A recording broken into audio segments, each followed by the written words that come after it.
Hey everybody, what's going on? And welcome to another video. And as always, before we get started today, I'd just like to take a quick moment to welcome all my new subscribers and to thank everybody who's been leaving me comments and messages down below. Thank you guys, I really appreciate it. And if you're new here, please subscribe to my channel and also give my video a like. Thanks, it really helps out a lot.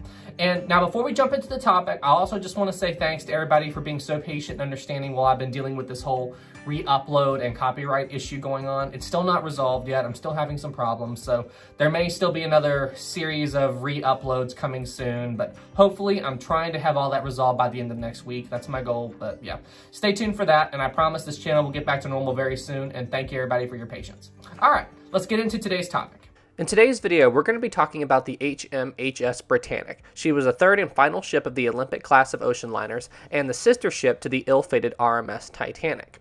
Now, the HMHS BRITANNIC was going to be a passenger vessel just like the Olympic and Titanic was before her, but she was completed after the outbreak of World War I, so she was put into service as a hospital ship in December of 1915. However, in November of 1916, less than a year after she was put into service, she struck a mine and sank in less than 1 hour. So you're probably thinking, wait, what? How could the Britannic, the third and final ship of the Olympic class fleet, how could it sink in less than half the time it took the RMS Titanic to go down? Didn't the White Star Line learn from the mistakes of their ill-fated RMS Titanic? I mean, how could the Britannic not last as long as this ship right here that sunk, a couple of years before? Well, you see, it's a little bit complicated, but the White Star Line did in fact learn from the mistakes of the ill-fated RMS Titanic, and they did make the Britannic much stronger and safer than Titanic. And theoretically, she should have been able to take just as much damage as Titanic did and stay afloat. You see, when the Britannic was being built, the Titanic was in its final stages of construction, when construction on Britannic began. And then when the Titanic went down, they went back and did some major design changes to the Britannic because of the Titanic disaster. Some of which include a stronger, better hull, like a double hull, around the boilers and the engine room to help make it stronger against iceberg damage. And they had to put in more powerful engines to accommodate the extra weight. And you see, they even made the watertight bulkheads inside the Britannic better, stretching them all the way up to B deck, where with Titanic, they didn't go up anywhere near that high. I believe Titanic was E deck. So theoretically, the Britannic could stay afloat with 6 compartments completely flooded. That's how much damage the iceberg inflicted on Titanic. So the Britannic was an extremely well-built ship, and theoretically, she could handle most situations. But now, when she struck that mine in November of 1916, she was put into a situation where she could not survive. So, what was this situation that the Britannic found itself in? How could it have been worse than what had actually happened to Titanic? How could this ship have went down in less than half the time, even with all these new safety precautions? What happened to the Britannic to make it sink the way that it did? Well, let's get into it. On the morning of November 21st, 1916, HMHS BRITANNIC was sailing past the island of Kea, which is part of the Greek islands, when a massive explosion rippled through the ship. People at the time didn't know if this was a mine or a torpedo, but later evidence pointed out that it was a mine. Now, this explosion did major damage and opened up the first 4 compartments of the Britannic to the sea immediately. But you see, what the crew didn't realize at the time was the mine detonation had also warped the Britannic's hull a bit, making the damage sustained by the mine much worse. So this warping of the hull that was caused by the mine affected Britannic in 2 ways. Number 1, when the hull was flexing and warping, in between the 2 mast towers is where they run a cable. The cable goes from here to here, and then it spans down into the ship. There's another part of it that goes down to the ship. That cable is how the Marconi wireless receives messages from other ships. Now, that cable broke due to the flexing of the ship. It just fell down. And so what that meant was the Britannic could send out a distress call, but it could not receive any messages. So while the Marconi is sending out, hey, we're in trouble, Britannic's sinking, they didn't know if any other ships could hear them. But other ships were, and they were responding, just Britannic couldn't hear them. And the other problem due to the hull warping were the watertight doors. You see, as I said earlier, the first 4 compartments of Britannic were greatly affected by the mine detonation. But you see, because of the hull warping, the 5th and 6th compartments were also affected. The 5th compartment was boiler room 6, and the 6th compartment was boiler room 5, just like Titanic. And the mine detonation actually prevented the watertight doors in boiler room 6 and 5 from closing properly. So that meant that they could not shut those doors in those boiler rooms. So now Britannic had 6 compartments breached, just like exactly the same amount of damage that Titanic had from the iceberg impact. So now, if the Britannic sat perfectly still in the water, she could stay afloat. However, one other thing happened that sealed the fate of the ship. You see, the staff on board the Britannic had actually went along and opened up a great deal of the ship's porthole windows. Now, this was against wartime protocol at the time, but people on board, it gets hot inside, they're wearing heavy outfits, they went along and they opened up a lot of the windows. And you see, they never went back and shut these windows. So as the Britannic's bow went down, because it would, even with the first 6 compartments sealed, the bow would still begin to dip down beneath the surface. These windows went underwater pretty quickly, and the water getting in through these porthole windows completely bypassed the remaining sealed watertight doors, thus sealing the fate of Britannic. Now, the captain of the Britannic's name was Captain Bartlett, and it didn't take him very long to realize the state of his ship. He knew it was going down. You see, in roughly 10 minutes after the mine had went off, the Britannic was in the exact same situation as the Titanic was an hour after the iceberg impact. So the Britannic was sinking very fast. So what he decided to do was go ahead and get the crew ready to evacuate the ship. You know, get the lifeboats ready, yada, yada, yada. But he told them not to launch yet because he was still trying to consider if there was any way that he could save his ship. Now, as previously mentioned, the Britannic was really close to the island of Kea. So he decided what he wanted to try to do was beach the ship. However, once he tried to, he realized there was another problem with the ship. The Britannic's rudder had been knocked out in the mine detonation, so that meant they couldn't steer the ship anymore. So what he ended up doing, and it was pretty brilliant and it was a great idea, just it didn't work. You see, the Britannic had 3 propellers, just like Olympic and Titanic. It's hard to see here, but there's 2 propellers on the side and 1 propeller behind the rudder. So what he decided to do was turn off the ship's starboard propeller, because the island of Kea was on the starboard side, and just run the center propeller and the port propeller. That way the water flow from the propellers would actually push the ship in the starboard direction and make her sail towards the island of Kea, theoretically. And he did get some success at this. But you see, he didn't want them to start launching the lifeboats yet because the ship was still in motion, and launching a lifeboat while a ship is moving and sinking is a terrible idea. And for the most part, the crew listened to him.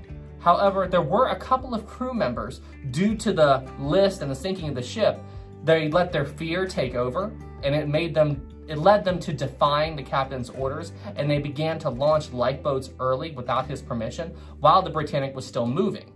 And this would have deadly consequences. You see, because the Britannic was sinking in a similar method to Titanic was, bow first, the bow going down, the stern rising up, it caused the propellers of Britannic to start to come clear of the water while the ship was still proceeding forward. So that meant that any lifeboats being launched while the ship was still in motion, and especially if they got launched on the port side, these lifeboats now ran the risk of being sucked into the Britannic's massive propellers as they tried to escape the ship. And you see, this is exactly what happened. 2 lifeboats that were actually loaded with people ended up leaving the ship before the captain gave the all clear, and these 2 lifeboats were sucked into the Britannic's port side propeller, and the whole lifeboat and the people on it were chopped up by the propeller. Now, there were people who jumped and were able to escape, but a lot of the deaths from the Britannic sinking occurred from these 2 lifeboats that were launched from the ship without the captain's knowledge. Once the captain had learned what was happening with the lifeboats, he ordered the engines shut down immediately and then began the full-on evacuation. And you see, the order to shut down the engines of Britannic came right on time, because there was one more lifeboat that almost got sucked into the propellers, but the engine stopped just before that lifeboat got sucked in, so those people were very lucky. Now, at this point, the Britannic is slowly coming to a halt, and the full evacuation is now underway. And this is where another key safety feature that was added to Britannic after the Titanic disaster was put into effect. After the loss of the RMS Titanic, the White Star Line put these new electric crane davits on board the Britannic.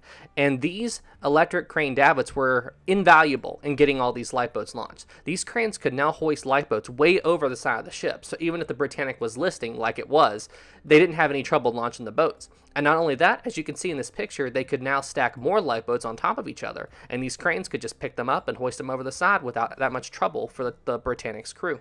These new cranes were invaluable in successfully evacuating the ship when it was sinking. The team at Titanic Honor and Glory made a video game called Britannic Patroness of the Mediterranean, where you can actually observe the entire sinking of the Britannic, and you can get first-hand experience in how these davits worked in launching the lifeboats. And I've got to say, it's very impressive for the time. In this game, you can actually observe the entire sinking of the ship and watch these davits successfully pick up and launch all the Britannic's lifeboats.